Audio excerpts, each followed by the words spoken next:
Hi, I'm Mary Lyons, the Wealth Woman. And I'm Eric Alexander with Benchmark Income Group. Welcome to the Big Wealth Podcast.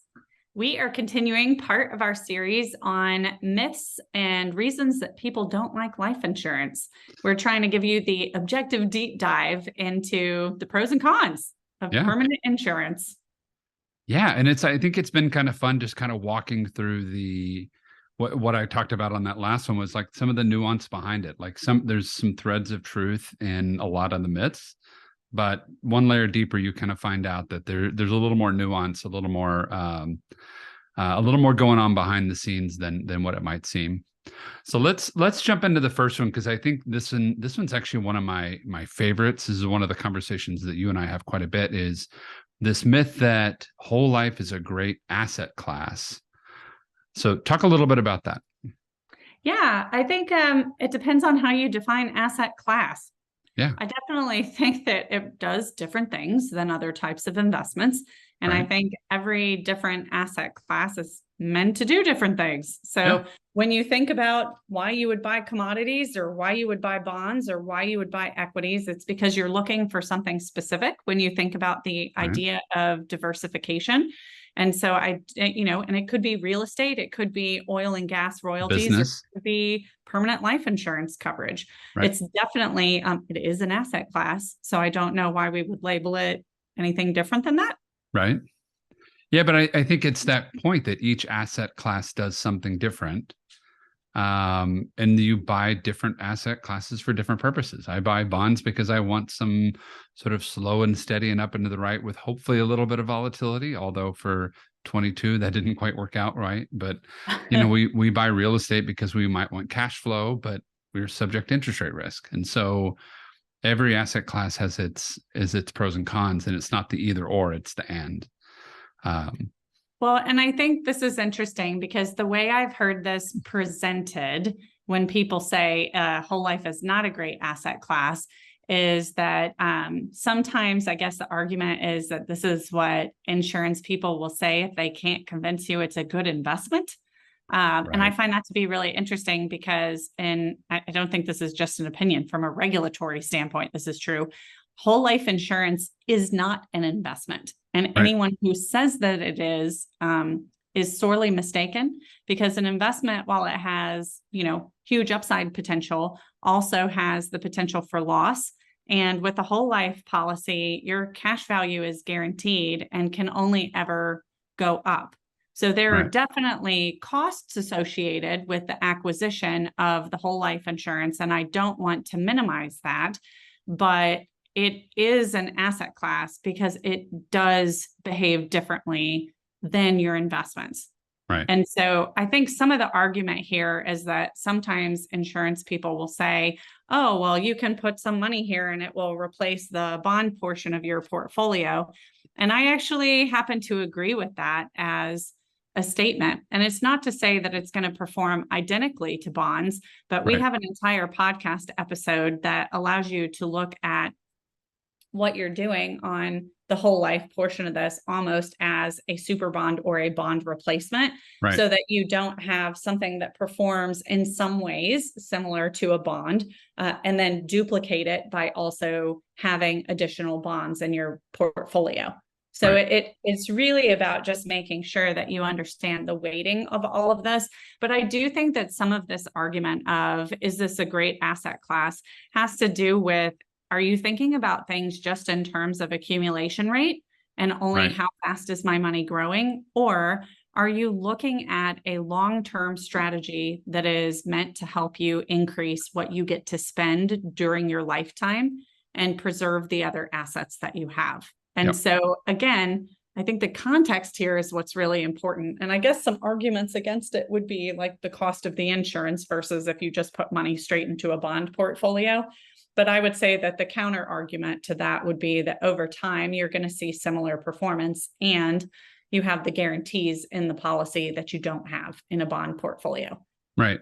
And I would argue the other end of that is no one argues that very few people would argue that real estate is not a possibility for where to put money for investments.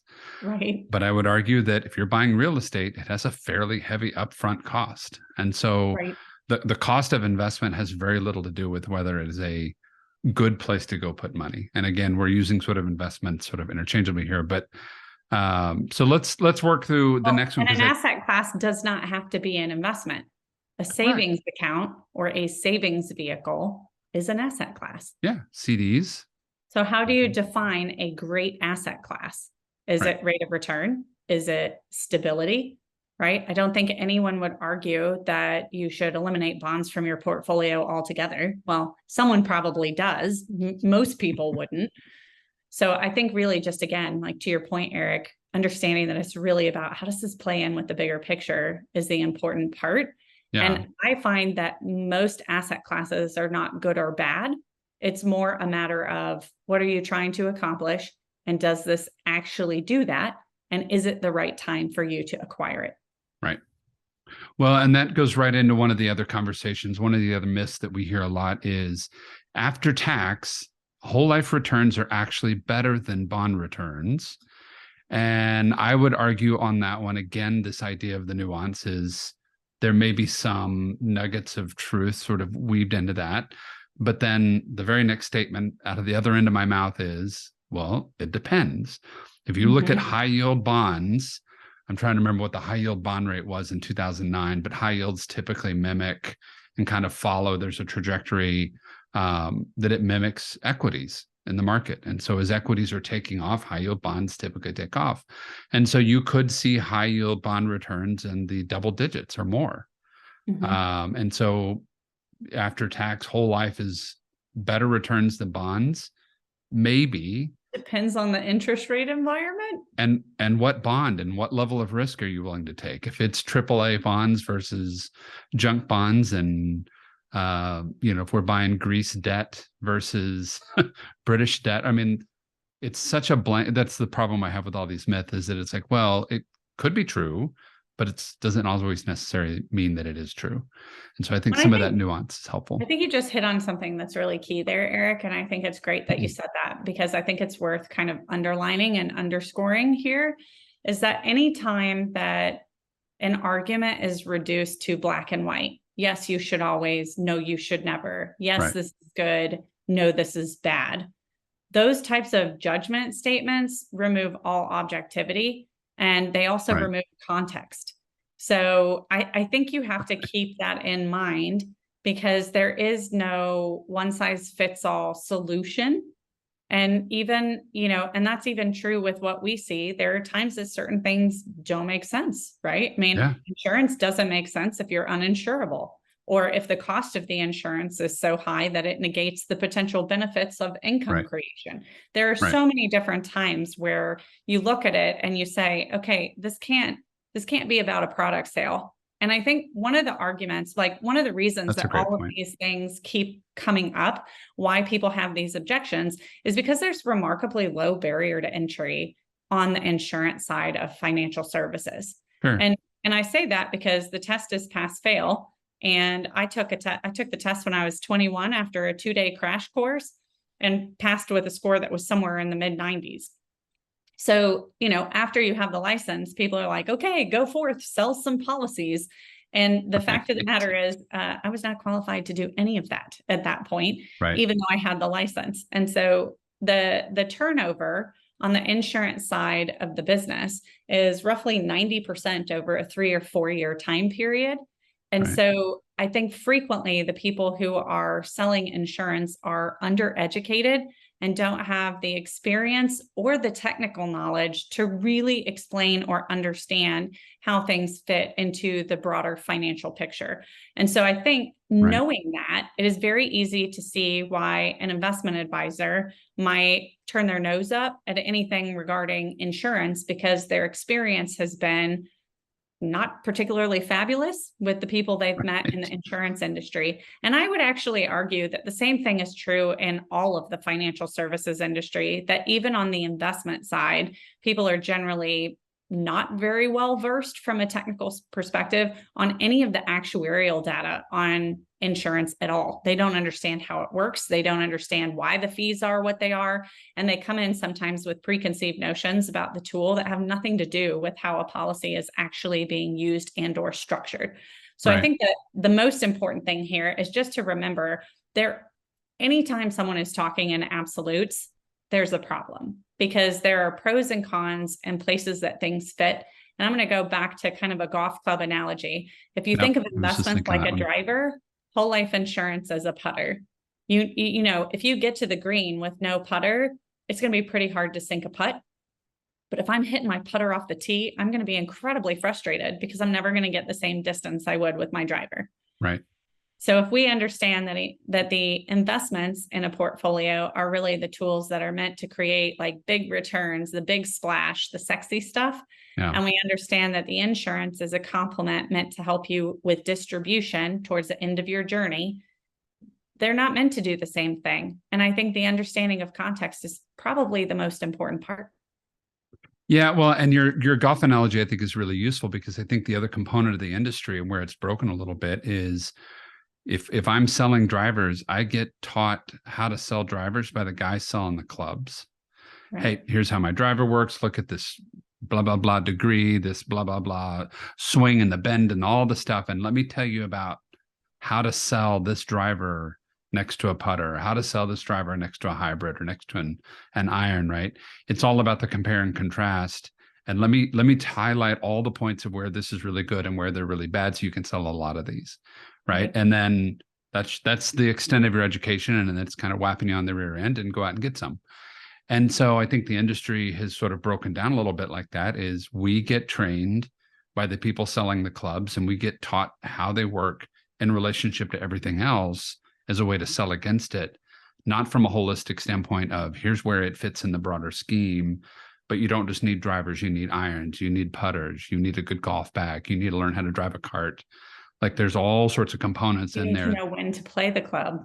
Yeah, and when the course. Yeah, and when to use it and when not. I think that's half of all things, is when not to use it, and knowing what that looks like. So I think that's we'll quit beating that dead horse to death. But the flip side of this, and there's a couple in here that I think are kind of fun myths, but they all kind of play together, is whole life insurance provides a great investment return.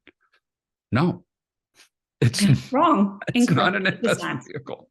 We agree with this as a myth. It's not. That anyone who says that isn't looking at the math. Right.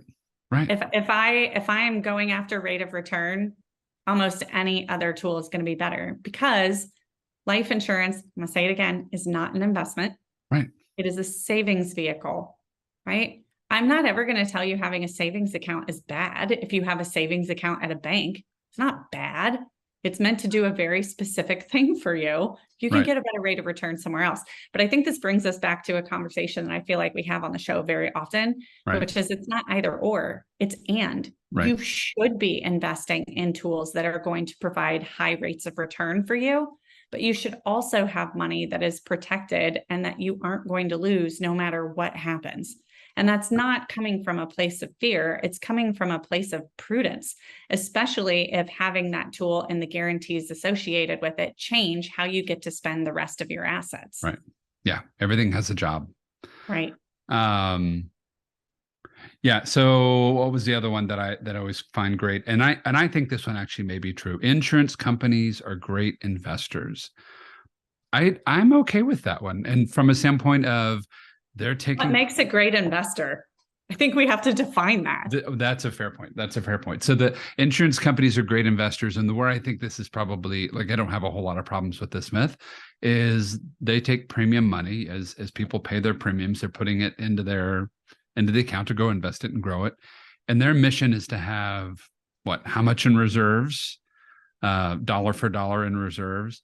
And then they got to go take whatever's left over, invest that somewhere, bonds, mortgages, real estate, treasuries, you name it, in order to generate not only the reserves they've got to have on hand, but also enough to go pay out death benefits, to pay out money in the I mean, and they're having to go do this for the last 15 years or so in an interest rate environment that is punishing for trying to earn any rate of return in safe assets.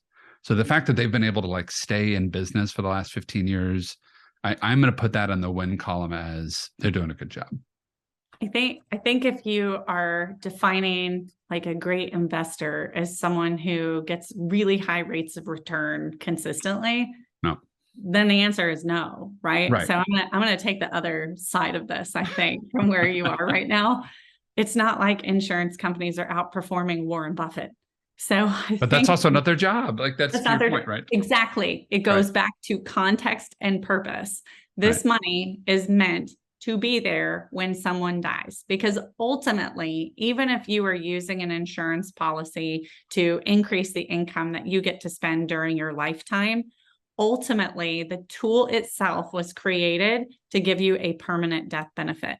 And so what insurance companies are trying to do is make sure that if you buy a policy when you're 35, it's still there and solvent and growing the way they told you it would 65 years later, no matter what happens to the economy or the stock market or the bond market or anything else that's happening in the world. Right. And so I think if you're just, again, going back to the argument of a great investment has a great rate of return, then I'm going to say, no, it's not. But if we understand that the purpose is that the money is there, right, then I'm going to say they do a great job at that purpose. Yeah. What was the dumb analogy that I heard a few years ago that if you take a fish out of the water and you throw it on the ground and then yell at it for not being a better bird, like you're just, that's not a thing. Like its job is to be a fish, not to be a bird. Yeah, right? There you go. I like it. And that's a horrible analogy. One of the other, it kind of makes sense, right? And then I think even a step beyond that, right? Like they're off the shelf products and then they're custom products. And so even when you go beyond what is the insurance company doing in order to grow the assets, how you structure and customize a policy also has a big impact on how you feel about everything else it's doing. Yep. There's 1,000 ways to go design that. And it's, the nuance is really important. Another one that I always find fun is term life expires without paying anything. As a person who owns a lot of term, I sure as hell hope so. That's not where I thought you were going with that. I hope I never see a dime of that money. Right. Because I'd like to live a long time and have a nice, healthy life. So I think the thing that's really interesting about this one is that term insurance is meant to protect you for a very specific period of time. And if they were paying out tons and tons and tons of death claims, they would price the insurance very differently to maintain profitability. Absolutely. And so especially if you go through underwriting and you get a particularly good rating, the insurance company is willing to sell you the insurance because they actually think you're not going to die. Right. And they know that a certain percentage of people in a certain demographic are going to die. They just have no idea who it's going to be. And so they look at your medical history and say, it's probably not going to be you unless, I don't know, you get hit by a car. And I know this is like super morbid and we're being very flippant about it. So I apologize if I'm triggering anyone in the audience, but the reality is that term insurance is there to protect the income that you are providing for your family. Right? When you don't have assets to do that, that is the purpose. And so what happens is I think sometimes people get almost myopically focused on that. And they're like, well, now that I have assets, I don't need insurance, because they're making it a very black and white. I had this for one reason and one reason only. And now that reason is taken care of, I have no need for insurance anymore. But it's because maybe the bigger context of what's possible isn't actually there. And so I think when you go back to like strategy trumps product, which you say all the time, that how you're using a tool is almost more important than the tool itself. Yeah. Because otherwise you buy a fish to go do a bird's job, right? It just doesn't work. I don't know why that analogy is dumb. And I'm going to go back to something too that we said in the first episode where we're talking about insurance, the one that we just completed before this one. Right. And of course, now that I've said that, I'm going to lose my train of thought. But I think convertibility is where I was going with Right. that. Yeah. Is that part of the reason that convertible term that can be converted from term insurance to whole life insurance Right. is important, is that if you don't die during the term and you want to convert it to permanent insurance so that you get to protect that death benefit, you have the option to. Right. You don't have to, but you have the choice. And I think that's really important. Yep, exactly. A few more left. With whole life, there's no way I can lose money. And that's actually not true. There are ways that you can lose money in whole life. A lot of the ways that it initially gets built, and when you're designing it, and Mary talked about this a few minutes ago. Yeah, off the shelf, no bells and whistles. If you're designing it very old school, and you put a year's worth of premium in, and then you decide, yeah, this isn't for me, I don't want to go do this. More than likely, if it's designed incorrectly, you're going to lose all of that money. Right. And that's a big deal, right? And so that's how when it you gets look at designed. traditional whole life policies for the first 2 years, generally you're not going to see much cash value at all. It's not until year 3 that you start to see any of your premium showing up as a contribution to the cash value of the policy. Right. So a whole life policy, just because I think we jumped into this without kind of re-explaining what whole life insurance is. Right. Whole life insurance is a policy that is designed to have a death benefit for your entire life. It requires a pretty substantial amount of cash flow, much more, usually 8 to 10 times what you would pay for term insurance. And then your contributions over time are going to grow a cash value, and the death benefit can grow as well. And so it really is about building something that in some ways feels like a high yield savings account that has a death benefit. Or that you're buying for the death benefit that's going to accumulate a cash value over time. But when you look at the traditionally sold policies, there's not a lot of liquidity and there's no premium flexibility. When it's designed correctly, which is exactly what you were talking about earlier, in some cases, you can have 87% of your premium show up in the first year in cash value. And then if you need to access cash, it's sitting there. So there are ways to minimize the cost of the insurance and maximize the internal rate of return and the long-term growth on the policy. But it takes really making sure that you're working with someone who understands how to do that. Yeah. And in this idea of strategy, mindset beats strategy, strategy beats the tools. One of the key strategy components on all of this, and this is why we talk about convertible term, why we talk about designing whole life properly, is one of the key strategies I want in my life is flexibility, because I have no idea what tomorrow gives me. And I have no idea what the next year is going to bring. And so if I build into my system inflection points where I can pivot and move and adjust depending on what's happening, then I have the ability to win, and to win in a way that I have much more control over what's going on, much more than if I've got single dollar, single use, everything is in one spot moving forward. And the only way I win is if life turns out exactly the way I wanted, right? And it's how I think a lot of long-term care used to be put together, is the only way in long-term care is you pay premium. The only way you ever sort of win in that case, meaning you get money, is if you're sick. Right. And I'm not a big fan of that style. We're not a big fan of that style. And, long-term care is it's for another episode, but if you design it right, just like everything else, there's ways to go have flexibility and build in movement, and not have that movement destroy everything you're trying to go get. Right. So, all right, let's work through 2 more here. Whole life is a great way to save on taxes because there's no 1099.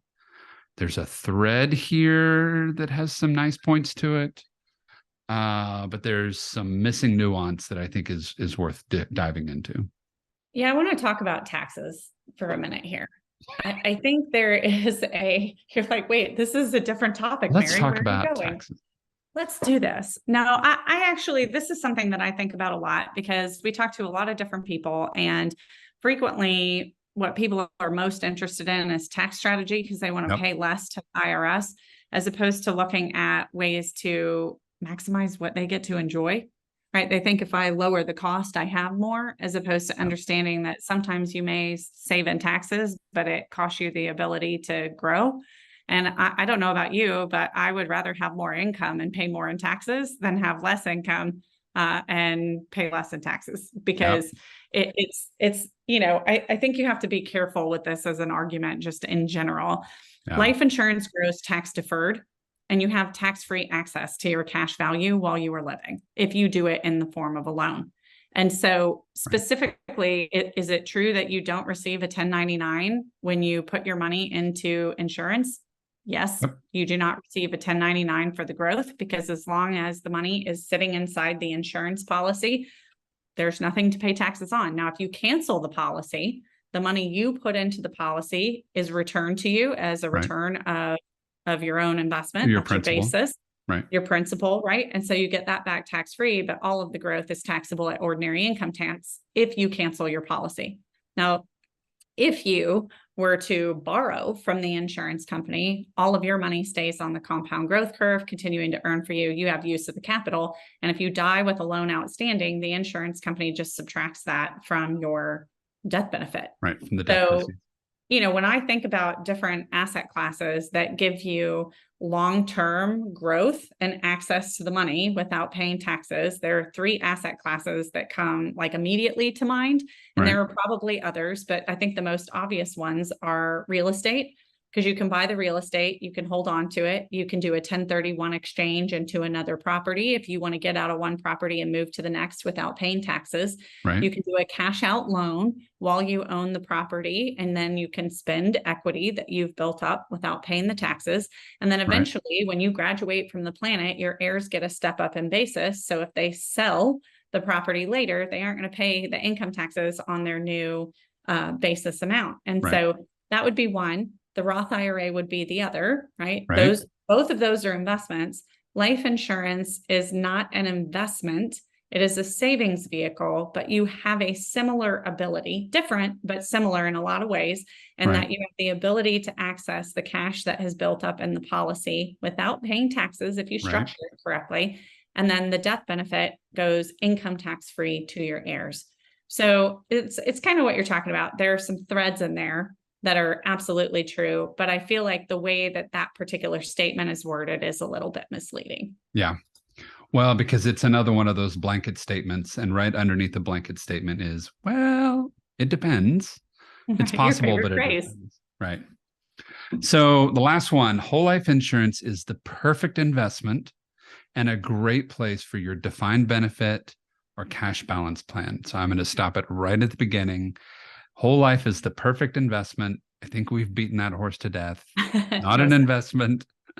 We have walked through that one, I think, in gory detail. But this idea of a great place for a defined benefit or cash balance plan, usually when you get into plans, there's really 2 ways to go to build out a plan for, 401ks, those kind of things. So you can do what's called defined contribution, meaning I'm defining how much money I'm putting in. The other way is to do defined benefit, meaning I'm defining how much money either I'm getting or an employee is getting on the other end. And that's really it. I mean, those are the 2 big ones as far as setting up those kind of systems. And true, a lot of times insurance, especially whole life insurance, is used for defined benefit plans because you want a little predictability in how that investment is going to grow, or how that cash or those assets are going to grow. Whereas if you're doing a defined benefit plan and it's all market based, we have no control over what the market's going to go do. And so if there's a shortfall, you've got to come up with a gap. If you've promised every employee $1 million and the market stinks for the next 20 years, well, you've promised them $1 million, you're on the hook. Well, and I think there are some interesting things that happen if you have a very overfunded plan as well. Correct. So when you look at what you're actually trying to do in a defined benefit plan, and a cash balance plan would be included in that. Right. Part of what has to be disclosed is your expected rate of return. And so when you use a vehicle that has historic performance that's close to that expected rate of return, then you are less likely to have problems in the plan. So that is a huge reason that people use life insurance inside of those types of plans, is the predictability of performance. And I think there is absolutely nothing wrong with adding in predictability of performance when you are contractually obligated to pay a Right. benefit on the back end. And if you go back and you spend time looking at distribution rates over time, Right. if I don't have an asset that has guarantees, that has the ability to continue growing through all markets, then I run into problems. And so sometimes people will say, well, you said this is a super bond. Why can't I just use a regular bond? Well, think about what happened to bonds in this last year. Yeah. The value of bonds went down, and it went down significantly because as interest rates go up, people won't pay as much money for a bond that has lower performance than what they could get if they were to buy a new bond. Right. So the value goes down. And so if you are trying to think about long-term distribution strategy, you can't be thinking only rate of return, because rate of return is not constant. Sometimes, yeah, you get Or great predictable. returns, right? Other times you take losses. And if you take a loss and then you're also taking withdrawals because you have to pay a certain amount every year and you cannot deviate from that, Right. then you could be compounding your losses. And even as the performance of your investment starts to recover, if you're withdrawing the recovery, it can't make it back to right. And I think that anybody who tries to argue against that isn't paying attention to the evidence and the facts and the research that has been done in the past decade or two. Right. And so when you factor that in, having something that is stable and predictable and really stabilizes the rest of what you're doing, that also helps to preserve the principal that is throwing off the income you are contractually obligated to provide in a defined benefit plan. Right. I don't see why you wouldn't include something like that in there. And when you go back to old school insured pensions, guess what? This is a large part of how they did things like that. They incorporated actuarial science to deal with mortality, and different plans did it in different ways. But if the science works to help regulate for mortality and to give you the ability to preserve your other assets for a longer period of time while taking income, I don't know why you would ignore that. Other than I don't like insurance. Okay, well, guess what? I'm just going to say this. I don't either, but I own a lot of it. Right. Yeah. I remember I had a client, he came in the office, gosh, this was a decade or more ago. He goes, look, I like every single thing that you're saying. I want to be a part of all of this. I want to do this investments and this insurance and all this other stuff. He says, but can you do me a favor? Can we call it something other than insurance? Because every time you say it, my skin crawls and I'm like, but I was told since I was a fetus that this is not what we do. And every time you say it, I cringe. And I'm like, I'll call it a Flugelbinder if you want. I'll call it whatever you want. I don't think that's compliant, Eric. That's not compliant either. But I'm like, we'll call it we'll call it Bob's superpower plan, and that'll be it. And we'll just drive on that way. There you go.